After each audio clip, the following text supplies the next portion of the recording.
ഇന്ന് ഞാനിവിടെ ഉണ്ണിയപ്പമാണ് ഉണ്ടാക്കാൻ പോകുന്നത്. ഉണ്ണിയപ്പം ഉണ്ടാക്കാൻ വേണ്ടിയിട്ട് ഞാനിവിടെ 2 കപ്പ് പച്ചരി എടുത്തിട്ടുണ്ട്. ഈ ഒരു മെഷർമെന്റ് കപ്പിലാണ് ഞാൻ എടുത്തിരിക്കുന്നത്. ഇത് 250 ml കപ്പാണ്. ഇത് കുറച്ച് വെള്ളം ഒഴിച്ചിട്ട് 4 മണിക്കൂർ നമ്മളിത് കുതിർക്കാനായിട്ട് വെക്കും. കുതിർത്ത ശേഷം ഇത് ചെറിയൊരു തരിയോട് കൂടിയാണ് ഇത് അരച്ചെടുക്കുന്നത്. ആദ്യം നമുക്കിത് കുതിർത്തെടുക്കാം. ഇതിവിടെ ഞാൻ വാഷ് ചെയ്തിട്ട് വെള്ളം ഒഴിച്ച് കുതിരാനായിട്ട് വെച്ചിരിക്കുവാണ്. ഇനി ഇത് 4 മണിക്കൂർ കഴിഞ്ഞിട്ട് അരച്ചെടുക്കാം. ഇതിവിടെ 4 മണിക്കൂർ കഴിഞ്ഞിട്ടുണ്ട്. ഞാനിവിടെ അരി നല്ലതുപോലെ കഴുകി ഡ്രെയിൻ ചെയ്തെടുത്ത് വച്ചിരിക്കുകയാണ്. പിന്നെ നമുക്കിതിലേക്ക് വേണ്ടത് ശർക്കര പാനിയാണ്. ഞാനിവിടെ 1 കിലോ ശർക്കര ഏകദേശം ഒരു 1/4 കപ്പ് വെള്ളം ഒഴിച്ചിട്ട് നല്ലതുപോലെ ഉരുക്കി എടുത്ത് വെച്ചിരിക്കുന്നതാണ്. അത് 2-3 പ്രാവശ്യം അരിച്ചെടുക്കും. കാരണം ശർക്കരയിൽ അഴുക്കുണ്ടാവും. അപ്പം അത് 2-3 പ്രാവശ്യം അരിച്ചു കഴിയുമ്പോഴേക്കും അഴുക്കൊക്കെ നീങ്ങിക്കിട്ടും.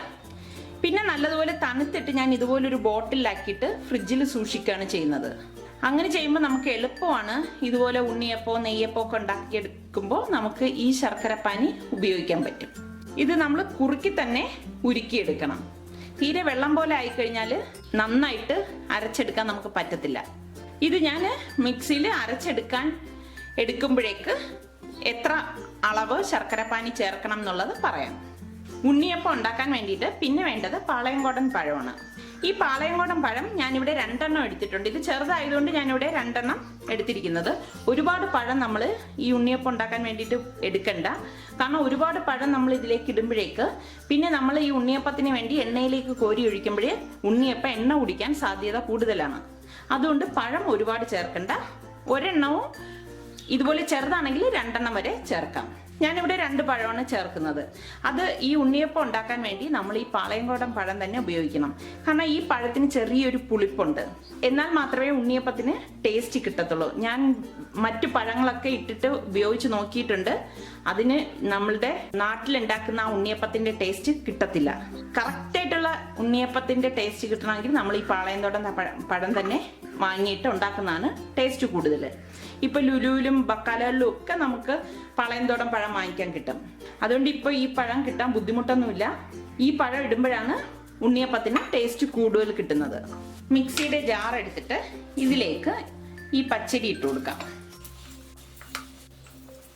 ഞാൻ കുതിർത്ത് വെച്ചിരിക്കുന്നതിന്റെ പകുതിയോളം അരി ഈ ജാറിലേക്ക് ഇട്ടിട്ടുണ്ട്. ബാക്കി പകുതി രണ്ടാമതാണ് ഞാൻ അരച്ചെടുക്കുന്നത്. ഞാനിവിടെ 1 കപ്പോളം ശർക്കര പാനി എടുത്തിട്ടുണ്ട്. ഇത് 250 ml കപ്പിൽ തന്നെയാണ് ഞാൻ എടുത്തിരിക്കുന്നത്.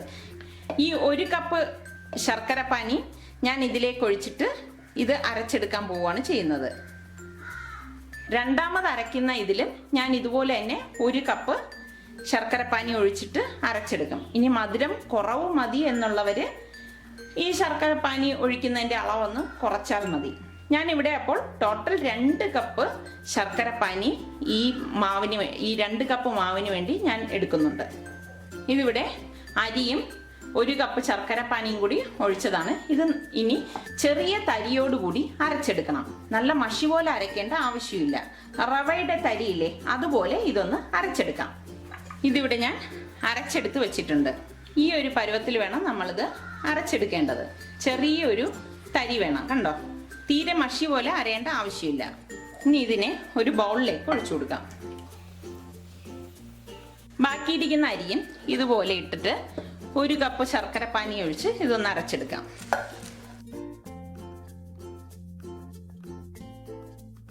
ഇതിവിടെ ഞാൻ അരച്ചെടുത്ത് വെച്ചിട്ടുണ്ട്. ഇനി ഇതിലേക്ക് ഈ പഴവും കൂട്ടിയിട്ട് ഒന്നും കൂടി അടിച്ചെടുക്കാം. എന്നിട്ട് അത് നമ്മൾ ആദ്യം അരച്ച മാവിലേക്ക് ഒഴിച്ച് നല്ലതുപോലെ മിക്സ് ചെയ്തെടുക്കാം. ഇതിനെ ഒന്ന് അടിച്ചെടുക്കാം. ഇതിവിടെ ഈ അരച്ചെടുത്ത അരിക്കൊപ്പം 2 പഴവും കൂട്ടിയിട്ട് അരച്ചെടുത്തതാണ്.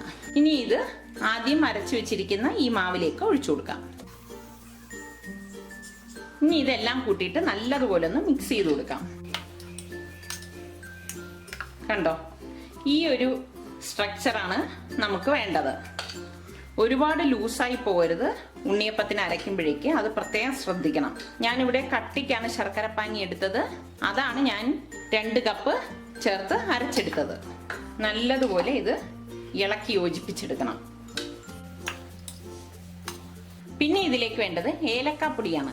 ഞാനിവിടെ 3/4 ടീസ്പൂൺ ഏലക്കാപ്പൊടി എടുത്തിട്ടുണ്ട്. അതും ഇതിലിട്ട് നല്ലതുപോലെ ഒന്ന് മിക്സ് ചെയ്തെടുക്കാം.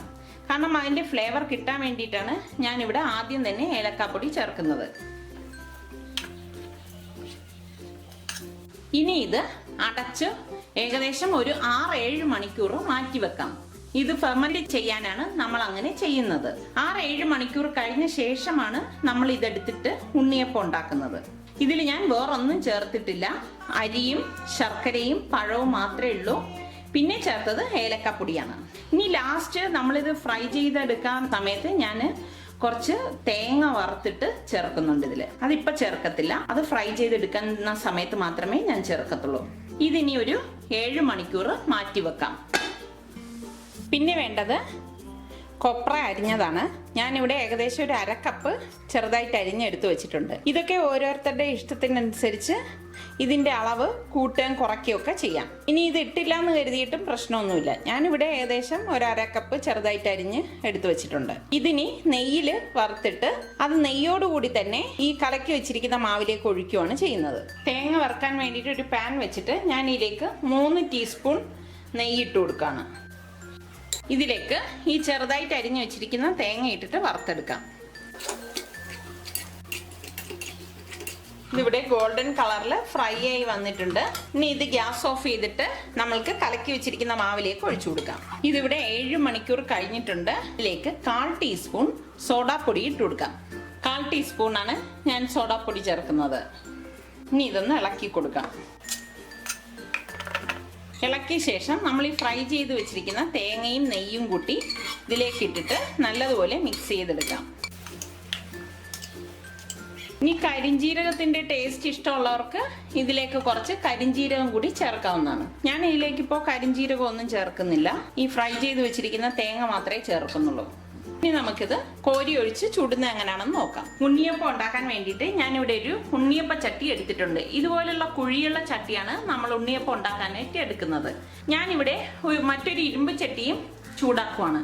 ഇതിൽ ഞാൻ കുറച്ച് എണ്ണ ഒഴിച്ചിട്ടേക്കും. ഉണ്ണിയപ്പം ഉണ്ടാക്കി മറിച്ചിടാറാവുമ്പോഴേക്ക് ഞാൻ ഇതിൽ നിന്നെടുത്ത് ഈ ചട്ടിയിൽ ഇട്ടിട്ടാണ് ഞാൻ ഫ്രൈ ചെയ്തെടുക്കുന്നത്. കാരണം അല്ലെങ്കിൽ ഒരുപാട് എണ്ണയുടെ ആവശ്യം നമുക്ക് വരും. ഇതാവുമ്പോഴേക്ക് കുറച്ച് എണ്ണ കൊണ്ട് തന്നെ നമുക്ക് ഇത് ഉണ്ടാക്കിയെടുക്കാൻ പറ്റും. ഈ ഉണ്ണിയപ്പ ചട്ടിയിലേക്ക് നമുക്ക് ഓയിൽ ഒഴിച്ചു കൊടുക്കാം. കുറച്ച് ഓയില് ഈ ഇരുമ്പ് ചട്ടിയിലും ഒഴിച്ചു കൊടുക്കണം. ഈ കലക്കി വെച്ചിരിക്കുന്ന മാവ് ഈ ചുടുന്നതിന് മുൻപ് നമ്മൾ ഒന്നും കൂടി നല്ലതുപോലെ ഇതൊന്ന് കലക്കിയിട്ട് വേണം ഈ ചട്ടിയിലേക്ക് കോരി ഒഴിക്കാൻ. ഓരോ സ്പൂൺ മാവ് നമുക്ക് ഈ ഓരോ കുഴിയിലായിട്ട് ഒഴിച്ചു കൊടുക്കാം. ഇതൊരു മീഡിയം ഫ്ലെയിമിൽ ഇട്ടിട്ട് വേണം നമ്മൾ ഫ്രൈ ചെയ്തെടുക്കേണ്ടത്. ഹൈ ഫ്ലെയിമിൽ ഇടരുത്, എന്നാൽ ഉള്ളു വേഗത്തില്ല, പക്ഷെ പെട്ടെന്ന് തന്നെ കരിഞ്ഞു പോവുകയും ചെയ്യും.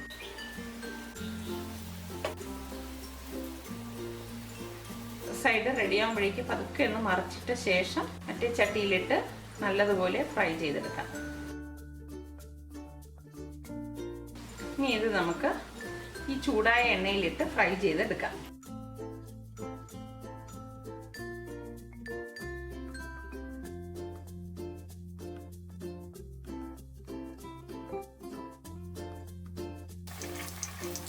ഇതിവിടെ റെഡി ആകുമ്പോഴേക്ക് നമുക്കിത് എണ്ണയിൽ നിന്ന് മാറ്റാം.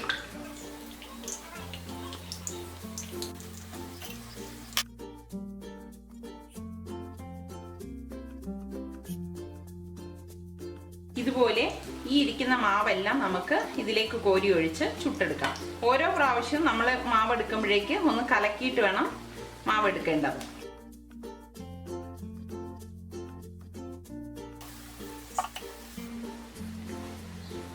ഉണ്ണിയപ്പം ഇവിടെ തയ്യാറായി. എല്ലാവരും ഇത് ട്രൈ ചെയ്ത് നോക്കി ഇഷ്ടമാണെങ്കിൽ സബ്സ്ക്രൈബ് ചെയ്യുക.